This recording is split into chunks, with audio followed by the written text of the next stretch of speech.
दोस्तों, आज का एपिसोड स्पाइसी नहीं, सीधा ज्वालामुखी है। जंग टैलेंट की नहीं, सीधा साइज की है। एपिसोड की शुरुआत होती है आर्ट क्लब के उसी टेंशन वाले माहौल से जहां पिछले एपिसोड में प्रेसिडेंट ने सेनपाई को चैलेंज दिया था। प्रेसिडेंट के जाने के बाद नागातोरो उसका मजाक उड़ाने लगती है। वो प्रेसिडेंट की ही तरह एटीट्यूड दिखाकर डायलॉग मार रही है और उसकी सहेलियां गामो, योशिन और साकुरा हंस हंस कर लोटपोट हो रही हैं। लेकिन हमारे सेनपाई भाई का चेहरा उतरा हुआ है। वो नागातोरो को रोकता है और कहता है, बस करो, आर्ट क्लब मजे करने की जगह नहीं है। गामो तुरंत मजे लेते हुए कहती है, अरे सेनपाई तो प्रेसिडेंट की साइड ले रहा है, कहीं वो सच में तुम्हारी एक्स तो नहीं। सेनपाई क्लियर करता है कि वो एक्स वैक्स नहीं है, लेकिन वो ये भी मानता है कि प्रेसिडेंट को हराना नामुमकिन है। सेनपाई का कॉन्फिडेंस एकदम लो हो चुका है। वो कहता है, मेरे जीतने के चांसेस 0 हैं। बेचारे सेनपाई को इतना उदास देखकर नागातोरो और उसकी गैंग डिसाइड करती है कि वो सेनपाई की मदद करेंगी। गामो आइडिया देती है कि हमें किटी कॉस्प्ले आर्ट कैफे बनाना चाहिए, मतलब बिल्लियां बनकर ऑडियंस को लुभाना। लेकिन सेनपाई उन्हें रियलिटी चेक देता है। वो बताता है कि पिछले साल आर्ट क्लब की रैंकिंग 6th आई थी, जबकि वहां 50 से ज्यादा स्टॉल्स थे, और ये सब हुआ था प्रेसिडेंट की वजह से। प्रेसिडेंट सिर्फ आर्टिस्ट नहीं है, वो एक अलग ही लेवल की प्लेयर है। उसने कॉलेज स्टूडेंट्स के साथ हुए कॉम्पिटिशन में भी टॉप किया था। नागातोरो को ये सुनकर थोड़ी जलन होने लगती है। वो सोचती है, आखिर उस प्रेसिडेंट में ऐसा क्या है। गामो पूछती है, भाई एक हाई स्कूल के बच्चे की पेंटिंग इतनी पॉपुलर कैसे हो सकती है। तभी सेनपाई अपनी अलमारी से एक पेंटिंग निकालता है और कहता है, ये है वो पेंटिंग जिसकी वजह से प्रेसिडेंट इतनी फेमस है। जैसे ही वो पेंटिंग सामने आती है, सबके होश उड़ जाते हैं। भाई साहब, ये प्रेसिडेंट की खुद की न्यूड सेल्फ पोर्ट्रेट थी। जी हाँ, बिना कपड़ों की पेंटिंग। लड़कियों का रिएक्शन देखने लायक था। नागातोरो, जिसे अभी तक लग रहा था कि मुकाबला सिर्फ आर्ट का है, ये देखकर भड़क जाती है। वो चिल्लाती है, अरे ये तो एकदम अश्लील है, ये आर्ट थोड़ी है, ये तो थरकी लोगों को फंसाने का तरीका है। वो सेनपाई से पूछती है, तुम्हें क्या लगता है सेनपाई, सच सच बताओ। सेनपाई, जो एक सच्चा आर्ट लवर है, वो सीरियस होकर कहता है, मुझे ये अमेजिंग लगती है। नागातोरो को लगता है सेनपाई थरकी हो गया है, लेकिन सेनपाई समझाता है कि इस पेंटिंग की कॉम्पोजिशन, कलरिंग और डेडिकेशन कमाल की है। लेकिन भाई, हम सब जानते हैं कि असली वजह क्या है। अब गामो, जो आग में घी डालने का काम करती है, वो एक बहुत ही कड़वा सच बोलती है। वो नागातोरो की तरफ देखती है और फिर प्रेसिडेंट की पेंटिंग की तरफ। वो कहती है, सेनपाई, अगर तुम्हें जीतना है तो तुम्हें भी कुछ ऐसा ही इम्पैक्टफुल बनाना होगा, लेकिन दिक्कत यह है कि तुम्हारे पास वो मटेरियल नहीं है। गामो का इशारा सीधा प्रेसिडेंट के बड़े पॉम-पॉम और नागातोरो के छोटे, खैर आप समझ रहे हैं ना। गामो कहती है, प्रेसिडेंट के सामने नागातोरो का फिगर तो धूल के बराबर है। पावर का गेम है बॉस, और यहाँ नागातोरो हार रही है। नागातोरो का दिल टूट जाता है, उसे गुस्सा भी आता है। लेकिन तभी हमारा सेनपाई, जो अक्सर डरपोक रहता है, एक बहुत ही प्यारी बात बोलता है। वो कहता है, ऐसा नहीं है, प्रेसिडेंट की अपनी खूबियां हैं और नागातोरो का अपना अलग चार्म है। ओहो, सख्त लौंडा पिघल गया। गामो को भी अपनी गलती का एहसास होता है और वो नागातोरो से माफी मांगती है। माहौल थोड़ा ठीक होता है और नागातोरो डिसाइड करती है कि वो सेनपाई के लिए मॉडलिंग करेगी। वो कहती है, सेनपाई, तुम मुझे ड्रॉ करो, जैसा चाहो वैसा। अगर तुम्हें स्विमसूट चाहिए तो वो भी चलेगा। भाई बंदी पूरा जोर लगा रही है जीतने के लिए। शाम को घर जाते वक्त सेनपाई नागातोरो का स्केच बनाने की कोशिश करता है, लेकिन उससे कुछ खास बन नहीं रहा।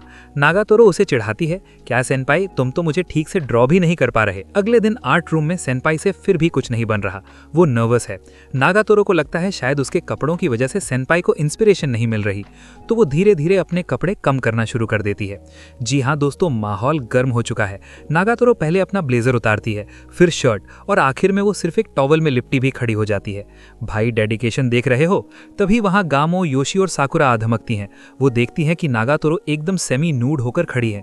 वो मजे लेने लगती हैं। गामो तो नागातोरो के पॉम-पॉम को पकड़कर चेक भी करने लगती है। लेकिन यहाँ एक ट्विस्ट आता है। सेनपाई, जो अब तक चुपचाप स्केच कर रहा था, अचानक अपना स्केचबुक बंद कर देता है। वो बहुत ही गंभीर होकर कहता है, रहने दो नागातोरो, मैं तुम्हें मॉडल नहीं बनाना चाहता। नागातोरो हैरान रह जाती है। उसे लगता है कि सेनपाई उसे रिजेक्ट कर रहा है, लेकिन सेनपाई की अपनी ही ओवर थिंकिंग चल रही है।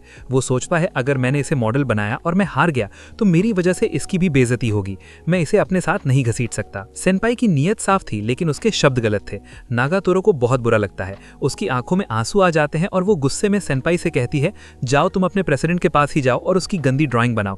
और फिर वो अपने कपड़े उठाकर वहां से भाग जाती है।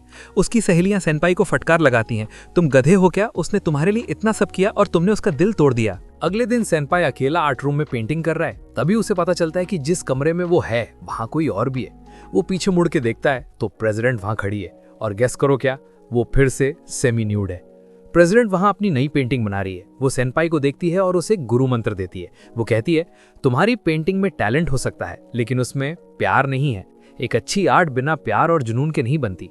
तभी दरवाजे पर आहट होती है। नागाटोरो वापस आई थी, शायद सेनपाई को माफ करने के लिए, लेकिन जैसे ही वो अंदर देखती है नजारा ही कुछ और था। सेनपाई और प्रेसिडेंट एक बंद कमरे में, और प्रेसिडेंट ने सिर्फ एक टॉवल लपेटा हुआ है। नागाटोरो का दिल पूरी तरह टूट जाता है। उसे लगता है कि सेनपाई उसे छोड़कर प्रेसिडेंट के साथ मजे कर रहा है। वो वहां से रोते हुए भाग जाती है। सेनपाई हक्का बक्का रह जाता है। प्रेसिडेंट उसे घूरती है और चिल्लाती है, खड़े क्या हो गधे, जाओ उसे पकड़ो। आर्ट को पूरे दिल से पकड़ना पड़ता है। सेनपाई को अकल आती है। प्रेसिडेंट की डांट सुनकर वो दौड़ता है नागाटोरो के पीछे। रन नागाटोरो रन वाला सीन चल रहा है, लेकिन इस बार दौड़ते हुए सेनपाई के दिमाग में सिर्फ थकान नहीं है, बल्कि यादों का एक तूफान चल रहा है। भागते भागते सेनपाई की आंखों के सामने वो सारे पुराने पल आ जाते हैं जो उसने नागाटोरो के साथ बिताए थे। उसे याद आता है कि कैसे नागाटोरो ने पहली बार उसे चढ़ाया था, लेकिन फिर भी उसके लिए मॉडल बनने को तैयार हो गई थी। वो सारे मोमेंट्स जब वो आर्ट रूम में साथ थे, उसकी वो शैतानी हंसी, उसका वो अजीब सा केयर करने का तरीका। इसी इमोशनल रील के साथ सेनपाई दौड़ते हुए स्कूल के स्विमिंग पूल के पास पहुंच जाता है। नागाटोरो उसे अपने पास नहीं आने देना चाहती, इसलिए वो पूल के एकदम किनारे पर चढ़ जाती है। वो वहां से चिल्लाती है, जाओ यहाँ से, तुम प्रेसिडेंट के पास जाओ, वो बड़ी भी है और टैलेंटेड भी, तुम्हें मेरी क्या जरूरत है। ये बोलते बोलते नागाटोरो का ध्यान भटकता है और उसका पैर फिसल जाता है। वो नीचे गिरने ही वाली होती है कि बिजली की रफ्तार से सेनपाई उसका हाथ पकड़ लेता है। अब सीन एकदम फिल्मी है। नागाटोरो पूल की तरफ लटकी हुई है और सेनपाई ने उसे थाम रखा है। सेनपाई की पकड़ मजबूत है और वो उसकी आंखों में देखकर चिल्लाता है, नहीं, मुझे प्रेसिडेंट को ड्रॉ नहीं करना, मुझे सिर्फ और सिर्फ तुम्हें ड्रॉ करना है। नागाटोरो हक्का बक्का रह जाती है। वो उस लटकी हुई हालत में भी अपनी अकड़ नहीं छोड़ती और पूछती है, क्यों, मुझमें ऐसा क्या है। सेनपाई, जो आज तक डरता था, अब आर पार के मूड में है। वो कहता है, क्योंकि तुम रियल हो, तुम्हारी नेचुरल पर्सनालिटी और तुम्हारी वो अदाएं मेरे लिए सबसे ज्यादा परफेक्ट वही हैं।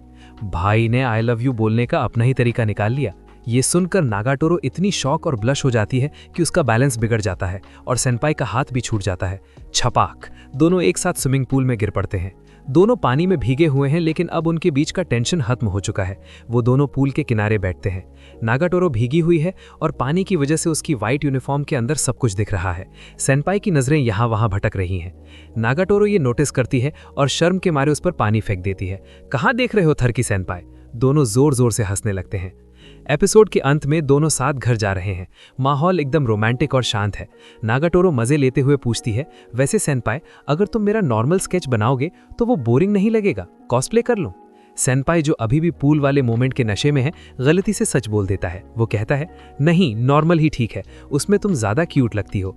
जैसे ही ये शब्द उसके मुंह से निकलते हैं, दोनों के चेहरे टमाटर जैसे लाल हो जाते हैं। सेनपाई हड़बड़ा जाता है, मेरा मतलब वो नहीं था, लेकिन तीर कमान से निकल चुका है। नागाटोरो के चेहरे पर एक शैतानी मुस्कान आ जाती है। अब उसे सेनपाई को चढ़ाने का एक नया मौका मिल गया है। दूसरी तरफ एक छोटे से सीन में हम देखते हैं कि प्रेसिडेंट को स्कूल की मॉरल्स कमेटी ने घेर लिया है। उसकी न्यूड पेंटिंग्स की वजह से स्कूल में बवाल मचने वाला है। मतलब अगले एपिसोड में फुल ड्रामा होने वाला है। तो दोस्तों, ये था आज का एपिसोड। मिलते हैं नेक्स्ट वीडियो में, तब तक के लिए सायोनारा।